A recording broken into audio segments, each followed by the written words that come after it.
A roll call. Mrs. Brancato. Here. Mrs. Crossan. Mr. Gindhart. Here. Mr. Godikson. Present. Mr. Hartline. Present. Mrs. Lynch. Present. Dr. McGuire. Present. Mr. Martin. Present. Mr. Sadowski. Here. 8 members present. Thank you. Can we stand for the Pledge of Allegiance, please? I pledge allegiance to the flag of the United States of America and to the republic for which it stands, one nation, under God, indivisible, with liberty and justice for all. God bless America. Mrs. Brancato, Yes. I forgot to mention Mrs. Crossan's en route. Okay. Thank you. Thank you. I don't have any announcements. There doesn't appear to be any community comments. That's not us. Yes. Sorry. The community announcements, this is just a special meeting for the next meeting at Sure. 7. Will there be opportunity for community comments at the same time as well? They will on, but if they have community comments about, this, they would need to fill out a green card. Okay. We don't have the information yet, so Well, it's that's what I'm asking, yes. kind of hard to ask a question. Right. I would assume so. Okay. I think that's it. I think we're ready for the presentation. Good evening, board members and those in attendance. Part of the board policy requires the district to do an enrollment analysis periodically. One of the things that we did, not only to comply with the board policy, but also to make sure that we are being efficient and effective in looking at any potential challenges that we may be facing. Right now, we were seeing a significant growth in our 2 of our elementary schools, and then the third one had space, and part of that also could impact future budgets. So we needed to know what we didn't know and have someone to do an analysis of the numbers. Tonight, Montgomery Education Consultants, along with Absolute Technologies, and there's 2 parts. One is Bill, who introduced himself, who has spent a number of years in doing space and facility planning in the largest school district in Pennsylvania before he retired, and then also over 20 years as a school board member, so he's seen both sides of the business. And then also Tim, who's been with him for a number of years, does the technology piece. So at this point, we turn it over to Bill Montgomery. Dr. Bain, before you do that, please, do we have a hard copy of the presentation? Just the next panel. Yeah. We can get you one. Thank you. Yep. I don't want to mess with it. Hit right. She asked we will print you out a hard copy. So at a natural break, I have one running. You'll get it before this evening. That's the budget one. We'll get your hard one before you leave tonight. Just checking to see if this is on. You can hear me okay? Good, thank you. Tim and I would like to thank the board for giving us the opportunity to perform this demographic and enrollment study for the district. And we especially like to thank you for giving us this additional time tonight, knowing what your May and June schedules are like, for us to have this special meeting to see the actual presentation. I'd just like to take just a few minutes to do what I'm going to call a brief executive summary. We started the project approximately mid-January. We completed it toward the end of March, so it was around 8 or 9 weeks.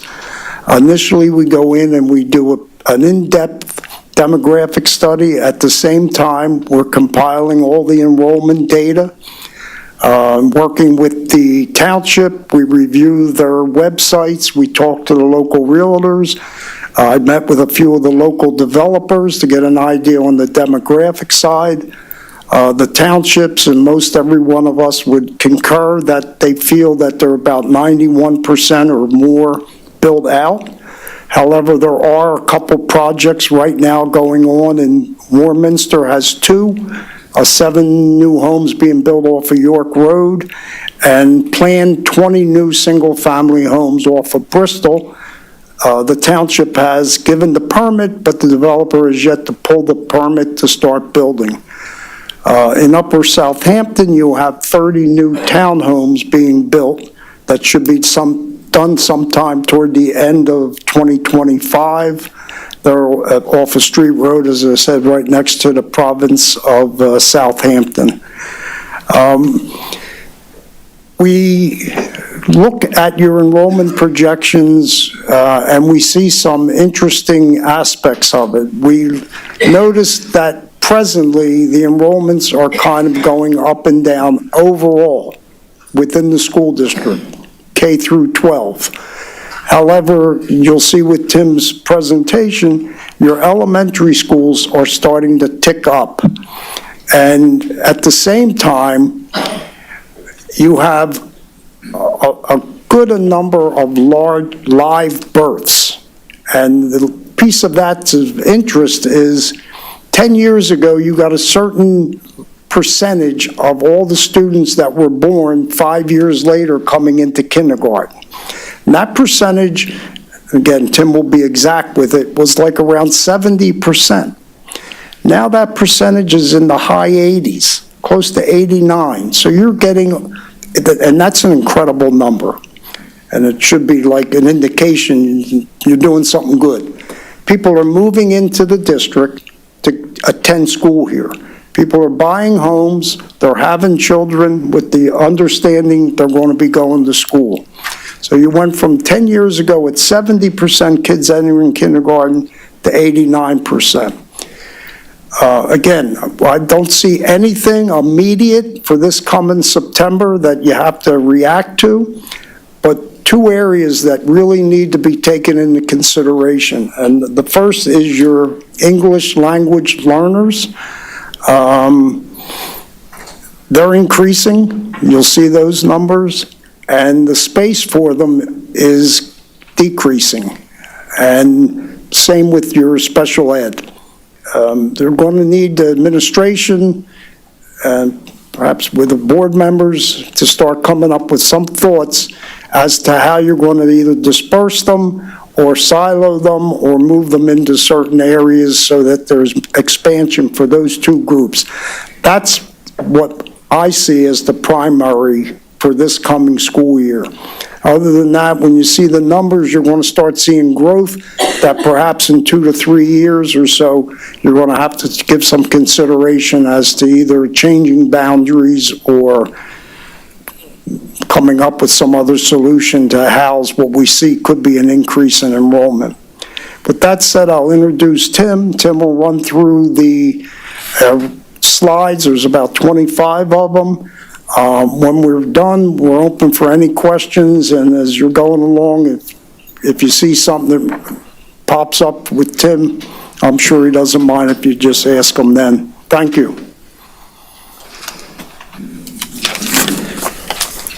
Good evening. As Bill mentioned, my name's Tim Lambert. I work for a company called Absolute Technology, Inc. This was actually an interesting project for me because I went to Archbishop Wood, so I'm familiar with the area. I didn't live in the school district, so I went to Catholic school because my mom was a Catholic school teacher for 30 years.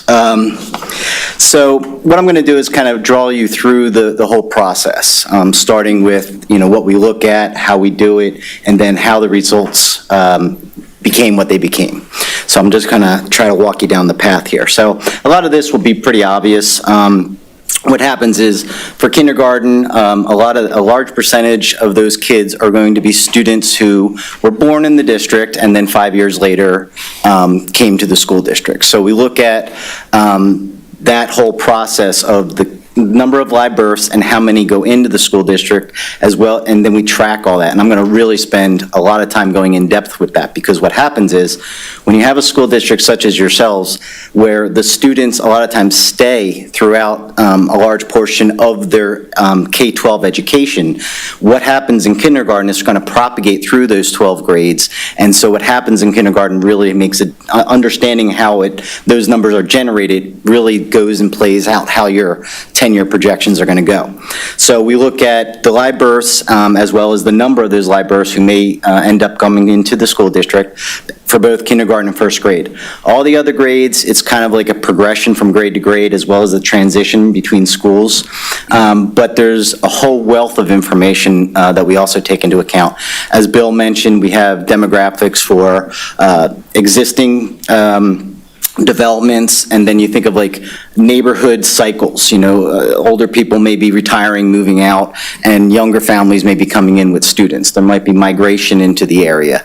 There's new developments. Then you have, charter schools, parochial schools that may open or close in the area, or lose enrollment over time, and you might be getting some of those students. So it really comes down to looking at your whole trending model and how these different factors play into it. So this is just kind of like a little chart that just shows you that there is a lot of outside factors besides just the students who are enrolling that have an effect on your enrollment. This, first thing we like to do is look at not just your school district in isolation, because that doesn't really make sense. You guys, your boundaries, while they stop at a certain point, what happens on the other side of that road may also have an effect if people are coming in or out of the district. So we look at the entire area. So what we do here is we look at all of the surrounding counties, and we see, as well as all the surrounding school districts, and because you're right on the border with Montgomery County, we included some Montgomery County school districts that were near you to try to draw comparisons. What's happening? Are the kids moving out of those districts into yours or vice versa? As you can see, Bucks County overall has been going down. And then I put Centennial, Central Bucks, and Council Rock. I highlighted them. Each of these color ramps is individual, so it just is just for that one school district. They're not combined.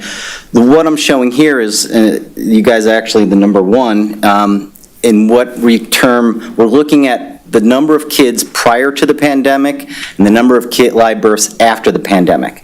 And out of all the schools I'm showing here, you're showing 108% difference, meaning you have a lot more kids that were born after the pandemic than were being born before the pandemic, which is odd, to say the least. It means you're alive, and we'll get in, again, I'll get into the actual trending of this, but that plays a large factor. You can see here where there was lows of 416, 422 back in 2016, and now the last data that we have is 503. So that's upwards to 80 some kids different. Now, if you're getting, as Bill mentioned, 80% of those 80 kids, that's, and I'm a math minor, I should know this, but let's just say it's 63 kids extra in 1 year. And then another 63 kids the following year, that would be 120 total extra that you would be getting just from those 2 years of live births. So this is kind of where we're getting at as we start building it up, looking at, is this isolated or is this consistent across the area? So when we look at the area, you can see Centennial here in the middle as significantly increasing. I'm really only looking at the last 5 years. And when I use the word slightly, or it means like it was going down and then it's slightly going up in the last 5 years. But you'll see Council Rock, Neshaminy, their live births are going down, while yours, Upper Dublin, Central Bucks, Hepper, Horsham are going up. So that whole area must be where the young families are moving into and having kids. So this is what it looks like across the 3 municipalities over time. And you can see back in the late 90s that there are almost 600 kids, live birth kids, and then it went down, as you can see, all the way down here, but then it started ramping up again. In these last 2 years, you see this is that large jump, that 108% compared to the 2 years before and after the pandemic.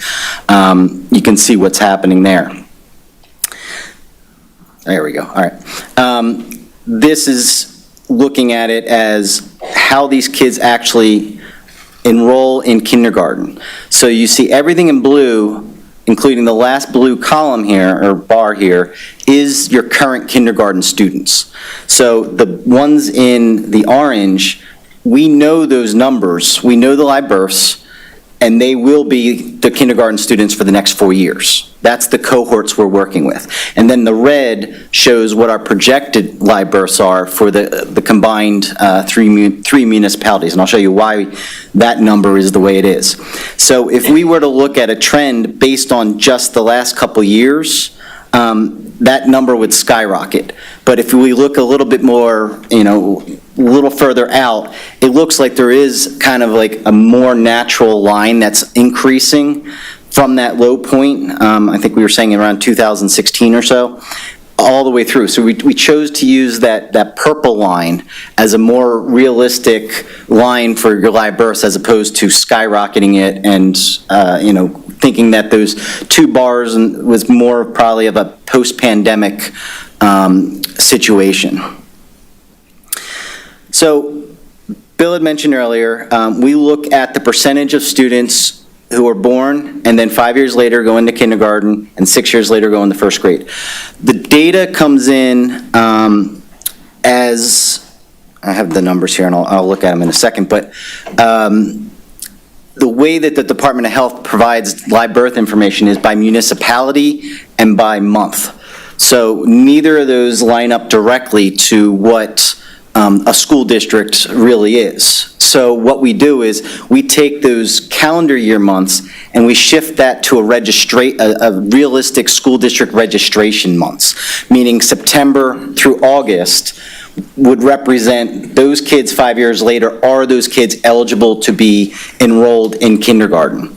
So we're not just looking at the calendar year, we're looking at your registration year. Additionally, we use ratios to identify the percentage of those municipalities going to each elementary school catchment. So we, because Warminster, you have, Warminster, Upper Southampton, and Ivyland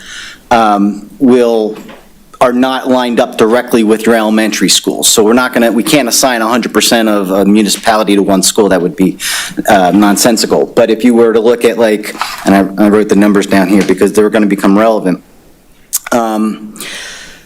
Ivyland, all of them go to McDonald, and about 70% show up based on the live births and how many students 5 years later. And then we take an average of this is the number of live births in that municipality, this is the number that showed up 5 years later. We're working on data going back to 2007-8, so the 2008 school year. And we have so we're using a large data set in order to get these numbers. And what we do is we actually plot every student and where they live over that course of time. So we know what municipality they lived in, and we know what school they go to. Now, we're working on the current elementary school catchments. Let's see, we have Upper Southampton, 100% of that goes to Davis, and they average around 125 kids a year. And then Warminster, 50% go to McDonald, around 46% to Willowdale, and Davis around 4%, but that's where your largest population of live births are. So in the previous 5 years, if you look at this year, your previous 5 years of kindergarten, you're looking around 300 kids, live births, that were transitioning in. That's just the average in the last 5 years, or hold on, the average from now on is 330. So right there's 330 30 extra kids on average just from Warminster. So that's going to be distributed between the two main schools who take almost a 50-50 breakdown of that. When you look at this chart, what we're looking at is those students who were kindergarten in 2007/8 were also the same kids we're looking at the first grade. So we're going directly across, because later on you're going to see like a more diagonal as kids progress throughout the grades. The other thing we also looked at is because you had such changes in your facilities, new schools, renovations, as well as a switch from half-day kindergarten to kindergarten, they're all factors that go into how your enrollment is. A lot of times, half-day kindergarten, when you switch to full, you're going to get more students and they may stay, as opposed to, let's say they went to a parochial school that might have had kindergarten and full-day kindergarten, they might have stayed there. As well as new schools attract students. So those two factors were brought in to also look at that and what happened to those numbers after those events occurred. And then you also see, sorry, I'll go back real quick. This one here is the result of the pandemic. So the pandemic was essentially shut down the schools in March of 2020. So we're always looking at data from October 1st of each school year. So the first school year that the pandemic numbers would be affected would be the 2021 school year. As you can see, a lot less students chose to enroll. As Bill said, one of the things that is skyrocketing here or increasing significantly in the last couple of years is your English language learners. As you can see, they're going up. This does and doesn't have a direct effect on it. It has more of an effect on your space needs and staffing needs, really, because if it's a constant trend, it would be played out in the model. So, but this was important because it also has, if you start looking at your capacity and your utilization of your buildings, using that extra space, can have a direct effect on how the space is utilized and what kind of space you have available for your regular ed students. Which is also similar with the special ed autistic support. So the AS students, there's two ways they're educated, either within the school district or through an APS or non-public licensed school, meaning the out of district schools. So that's where you see the two columns on the left. We're just looking at supplemental autistic in the chart on the left as opposed to itinerant.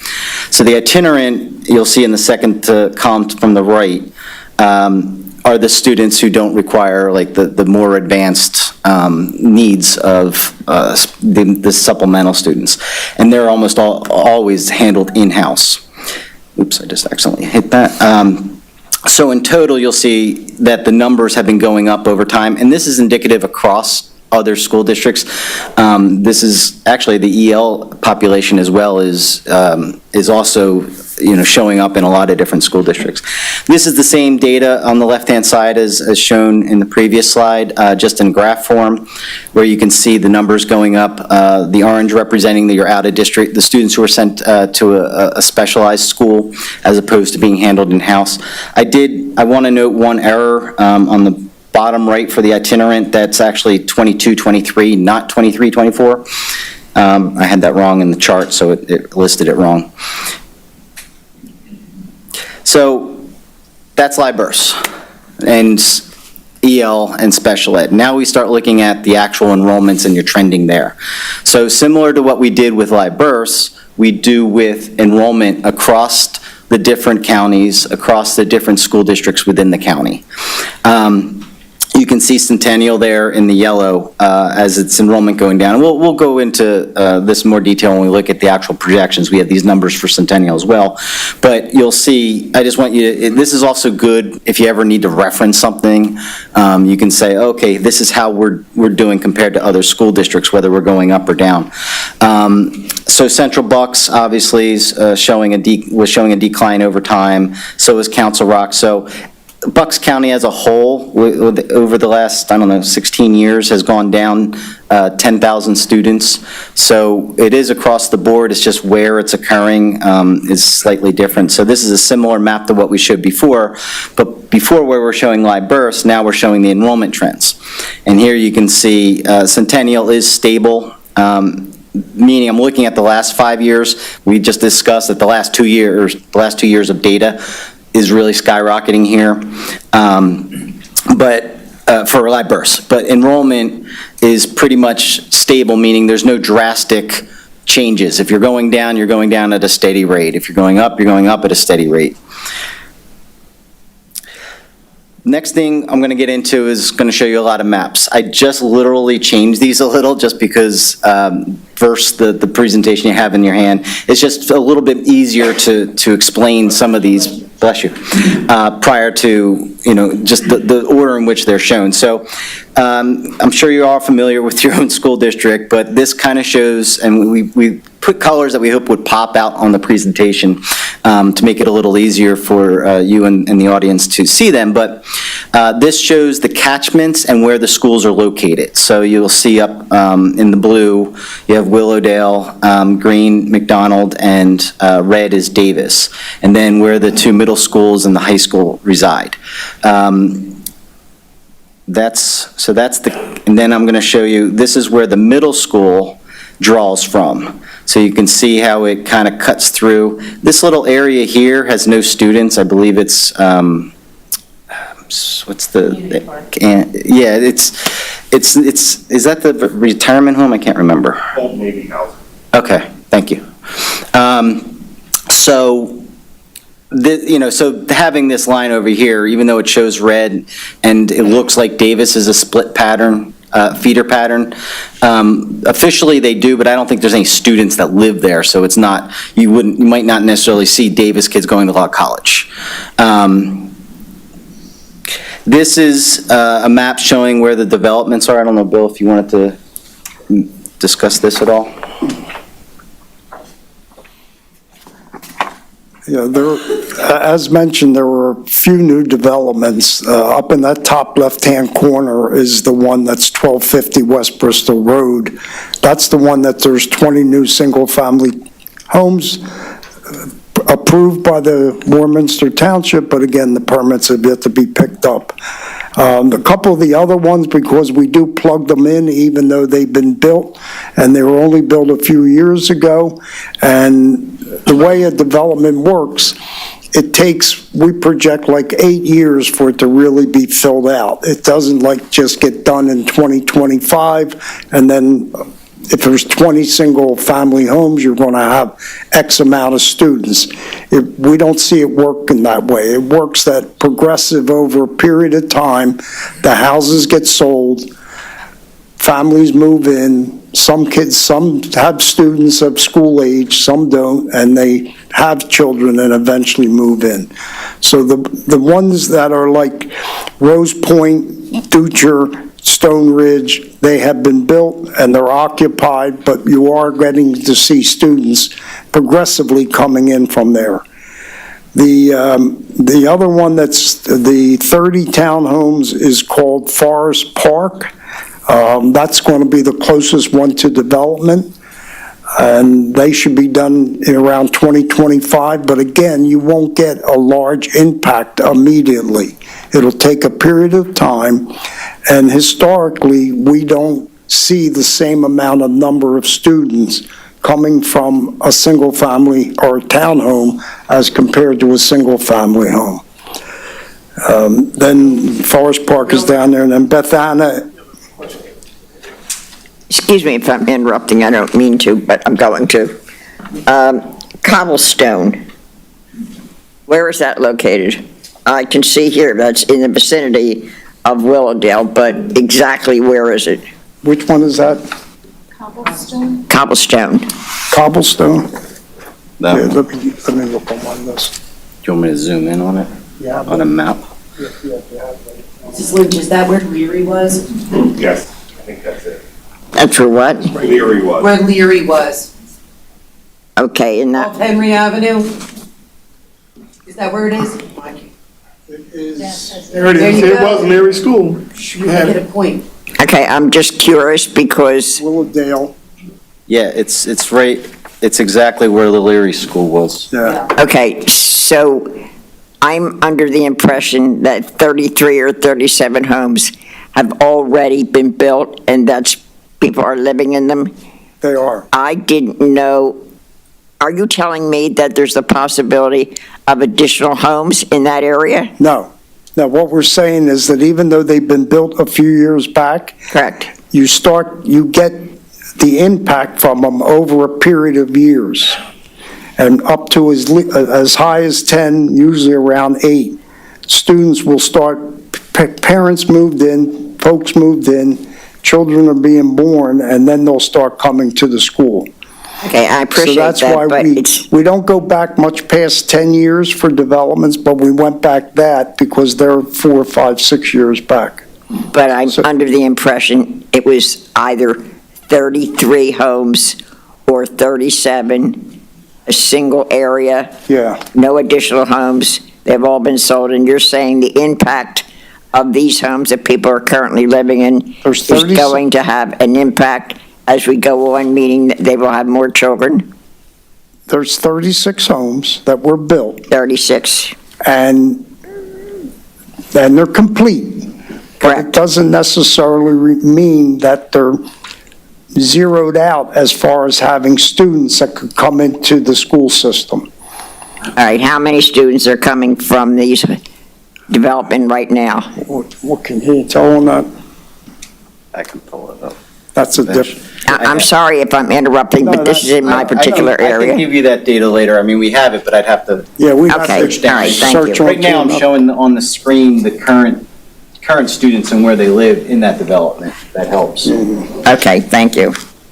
Yes, and the other one, the last one I was pointing at was the Brithana. That is a new development, but it's tagged to be 55 plus. Yes, I've heard about that.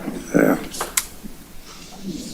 You done? Or- Here you go, Charlie.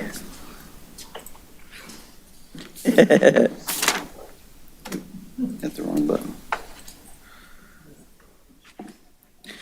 All right, so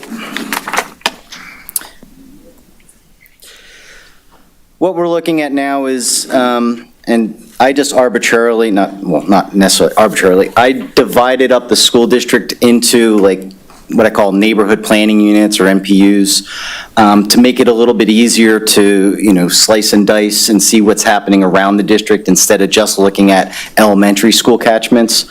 So using different, natural boundaries or major highways or something like that, or just even continuous neighborhood features. I created, and I use names as close as that area is. Some of them may or may not be familiar with to you. But this is where the green color shows where there's more, the enrollment's going up, and red shows where the enrollment, the number of students enrolling is going down, or who are enrolled, I should say.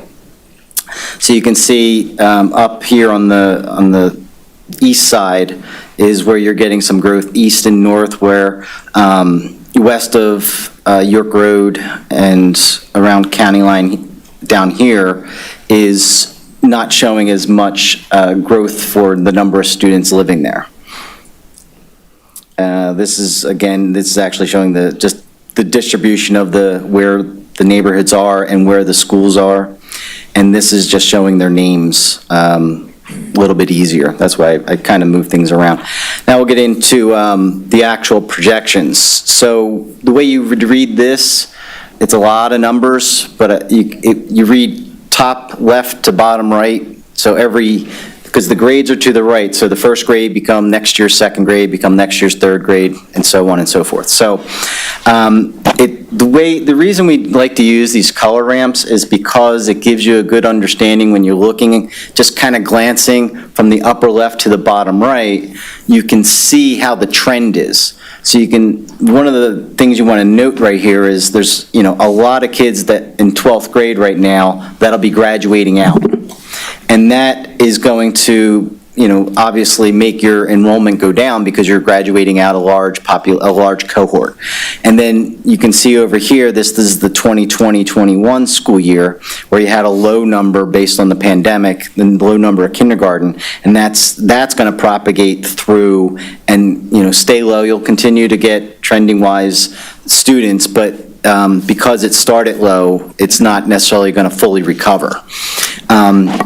But then you look down here, and those two large, the 2021 and the 2022 calendar year, which had those large live births, those students will be showing up in 26, 27, and 27, 28. So you'll see down here where there's like a little bubble that's going to go through of a large number, more students than normal. So overall, we do this both top down and bottom up. We look, like I said, we look at the neighborhoods as well as, the impact of specific factors in those neighborhoods, such as new development, such as, migration. And then we roll those up to the school level, and then we do the projections on the school level. Then we also do projections at the district level and work down, because when you work with projections, the larger your data set, the larger your number, the more accurate your projection's going to be. So, if we're looking at 10 students and we're trying to project 5 years out, that's really difficult, because if you only have 10 students, just being off by one student is 10% wrong. If you're sitting here at 5,000 students and you're 10 students off, that's a lot different.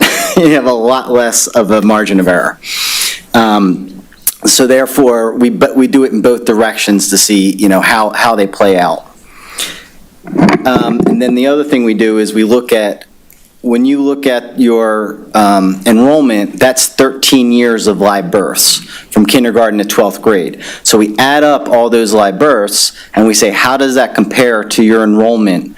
Meaning, if you look up here, I'm going to start all the way on the left at 2009-10, where you're slightly below 6,000 students, and your live births, let's just say, is around 7,000. That 7,000 kids are the same kids that would be in school at that time. So it's a direct comparison. Of the 7,000 kids that were born in those 13 years, that's the 6,000 that are currently in the school district at that time. So it kind of gives you an understanding of, again, are these projections correct? And you can see as it going down, down, down, down, down. It's kind of, there's certain points, like here, you can see it moving a little. Oddly enough, when it gets closer, it means there's more kids who are showing up from those live birth cohorts. And one thing I noticed is around here, you're looking at new schools, you're looking at a jump in EL population, things like that, where the live births are getting closer to the number of kids who are actually enrolling. And then you'll see it kind of shoot back up as the live births will kind of smooth out and stabilize. Getting into each individual school.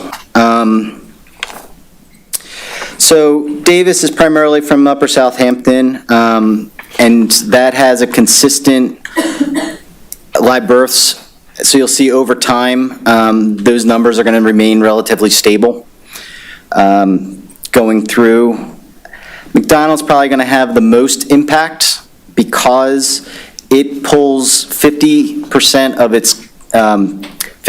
its students are from the Warminster Township, and that's where the largest jump in live births are. So as that jump in live births start hitting kindergarten and then first grade, as I mentioned before, even if it's a 30 kid difference, and you're getting 80% of those 30 extra kids over 6 years, K through 5, that's 180 kids, right? Extra. So for that school or whatever, or split between two because 50-50. But that kind of shows you why the numbers are going up. And you're going to see something similar at Willowdale because it's 45% of Warminster Township. Then the Klinger and Law College, that's direct relationship between the transitioning fifth graders into the receiving sixth grade at those both locations. So we look at, what's the standard drop-off or ratio of students. So we're really just looking at what those fifth grade classes and moving in, using the same ratio as the past that are going to be showing up in sixth grade. Yes, ma'am. Can I just, so I'm looking at enrollment for McDonald. Yep. And you're saying 2023 is, God help me, 808, and then 2033 is 968. How could we possibly know how many kids are going to be born in 2033? Or are you just going by the trend? 2033, the kids would be born 5 years before that. So right. So if we go all the way back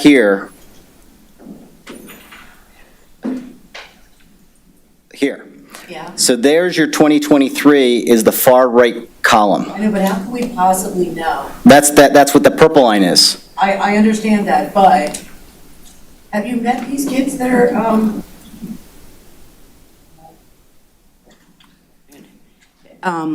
I don't see I'm just trying to understand how we could possibly know.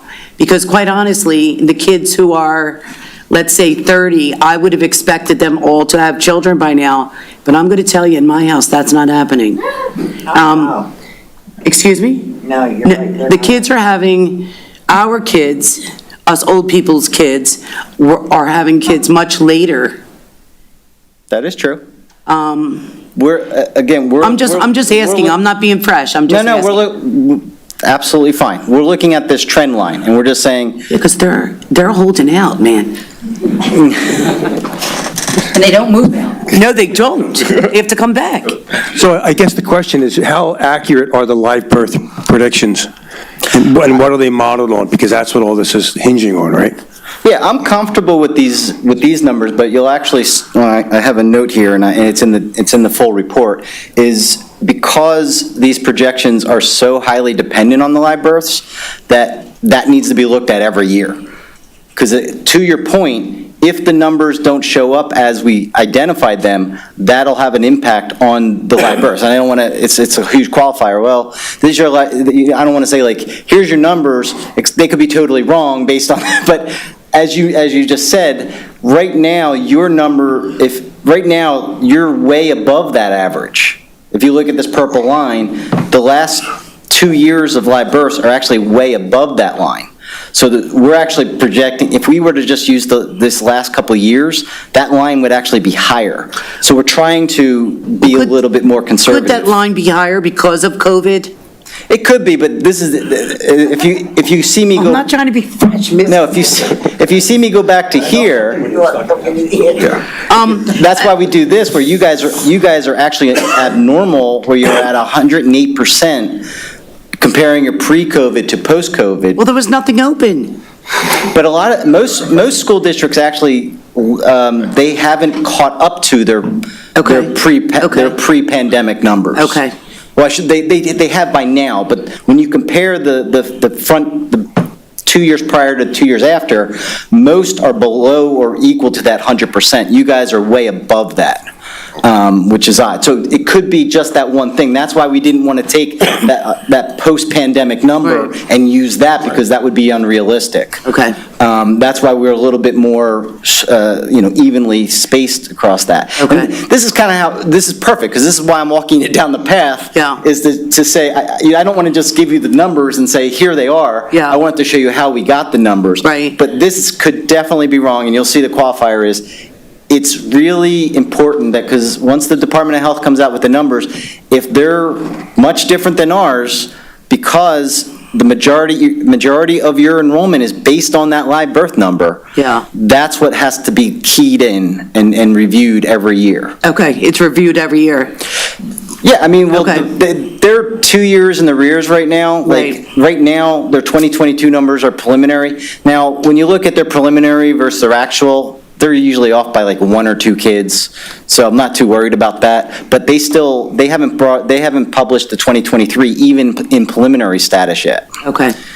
Thank you. But it is a 5-year difference between when you're actually going to see those kids. They come back, they don't leave. I just think kids, I shouldn't call them kids, young adults in their 30-ish, they're having children much later.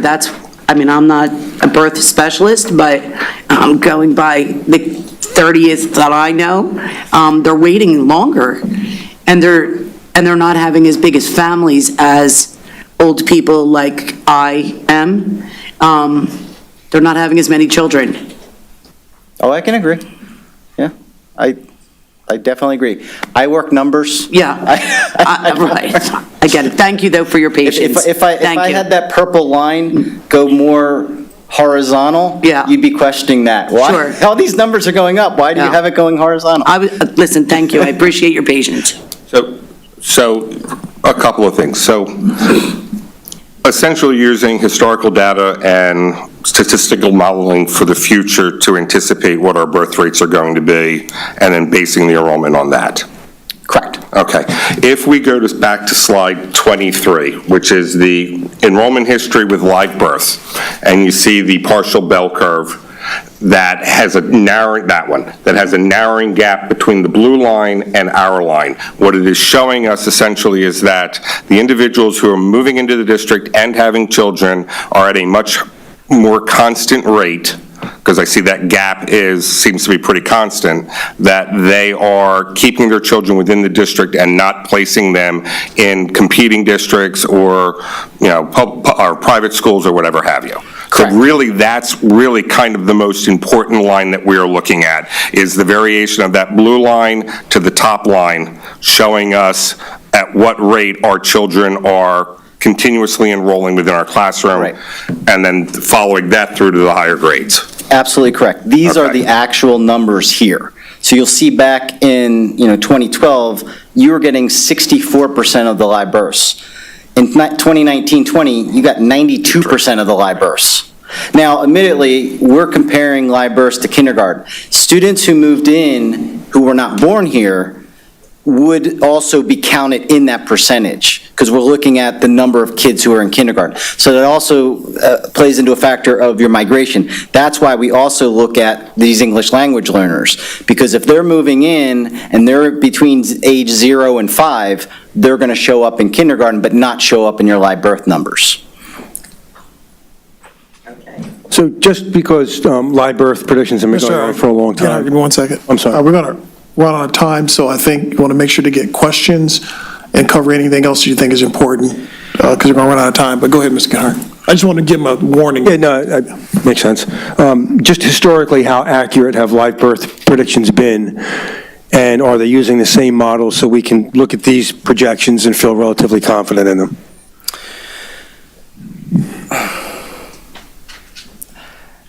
I want to say they're pretty accurate in the sense of when you look at the trend, but I don't know specifically, like when the Phillies win the World Series this year, because they're doing so well, I can't predict that we're going to have more kids being born. So you'll see there is an up and down when you look at live births over time.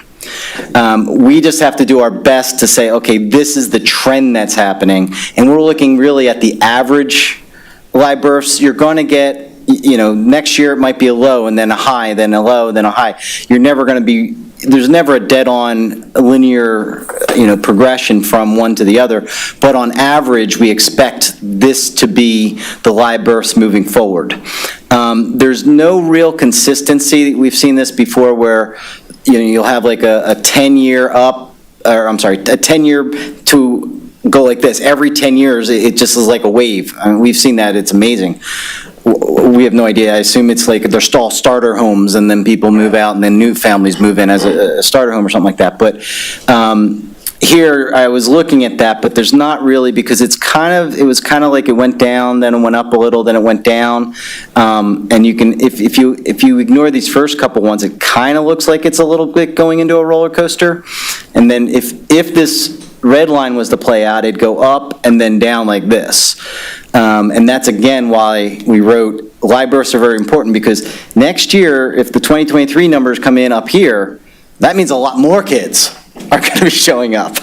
We were taking into account, assuming that these post-pandemic numbers are not part of the actual trend, and that's why we went a little bit further into the history to get this purple line. To the board members, one of the things you need to, and I'm surprised you didn't mention it, Tim, but Bill knows this, you see in the chart, you'll see a demarcation between also 5 and 10 year. And the farther you go out, you decrease the accuracy. So, but you still want to have an idea what's coming, but you tend to make decisions more so on the 5-year span. And then you keep updating it, which will keep giving you chunks in 5 years. The 5-year tends to be much more accurate And the farther you go out to 10, it becomes less accurate. It just gives you a window, a peek at what may or may not be happening. For us, the issue becomes, you'll see larger numbers starting to creep up in our elementary schools, which is the issue that also Dr. Best brought forward when he brought the presentation, and trying to deal with planning, which has an impact on staffing, trying to look at which school in the district may have space. So if you have to shift students to another district where there's space, so you're not adding unnecessary staff, which adds additional costs when you may not have to, so a cost avoidance process. So right now, our next conversation is around with them, what are we seeing in our 3 elementary schools, and where do we have space, if need be, to try to address the issue and not add to our already challenging budget process and situation. You know, we, at one point, we're seeing 100, I think, I'm doing this from memory, 50 student difference in our elementary schools. Well, that's 5 or 6 teachers. That then throws you into $500,000 to $600,000 investment. If you add teachers versus if you move them where teachers already have space in their classrooms. So that's part of what we're trying to stay ahead of also. We're going to run out of time. Anything, I guess, Ms. Right. You have the numbers real quick. Go down to the high school and you can see how it's going to, the graduating seniors is going to drop that number significantly, and then it's going to have a number of years where it's going to have low enrollment and then start picking up a little as those elementaries go to middle, go to high school. One question, if I might, I know it's running out of time. First of all, in Upper Southampton, your map doesn't show the largest proposed development, which is on the, what we used to call Pollywog Farm, the Lynch Farm on Street Road, right east of Davisville Road. That doesn't show up on here, and that's proposed to be the largest development in Upper Southampton. It's before the Planning Commission, and well, it's still proposed. It's still proposed. The developer's coming back. He's not going to walk away. It's not. My question finally is: you've been doing this looks over for a long time? Do you measure the statistical accuracy of what your projections have been over the studies that you have done going back to the initiation of your company? Yeah, the answer is yes, and Tim, you want? Yeah, it's funny you should say that. I'm defending my dissertation in July for that exact same thing. Do we have a copy? Is that included in your report? It's literally at 300 pages now. I do not think you want that. A summary. I don't want, summary's wonderful, you know? Yeah, A summary so I of do- how accurate have you been? It really depends on the school district. I will say, in general, we're much better than PDE's projections. On a more stable environment such as this, I would say we're accurate. It's when you have, but then again, Mary Alice, I keep, just quick. sorry. Mrs. Lynch has a question, and we just need to, excuse me? When he's done, Oh, I'm sorry. We're within, every year, as Dr. Benton said, the further out you go, the less accuracy you're going to get. So you're looking at, over the course of 5 years ideal, we're looking at, 3.5% difference across the district is normal. We usually hit around 3% at 5 years, if that helps. Thank you. Mr. McCullough, thank you. I know this report is data-driven, and I accept that, but I'd like to ask you, for where Mr. Townsend per se, have you reviewed the comprehensive plan? No. Okay. The comprehensive plan of the county or of Upper Now, South? where Mr. Township has a comprehensive Yeah, I plan did look at their with comprehensive open plan. space that could turn into apartments, homes, et cetera. Very limited, but it could have an impact. Number two, did you actually deep dive into how many future children will come from apartments or single homes? Yes, we do that with the enrollment projections. You did that with the enrollment? What I was starting to say earlier was we get a larger percentage from a single-family home than we would from a townhome than we would from an apartment. But they'll all come up under your enrollment numbers, wherever they're living. If there was a new apartment being built, then that would be a different type of projection. We do that, and then we project it as the apartment fills up, then we would project it overall. Okay, can I safely say that the new children coming into the district or born here, whatever, would be less from the single homes and more from the apartments? Is there analysis on that fact singly by itself?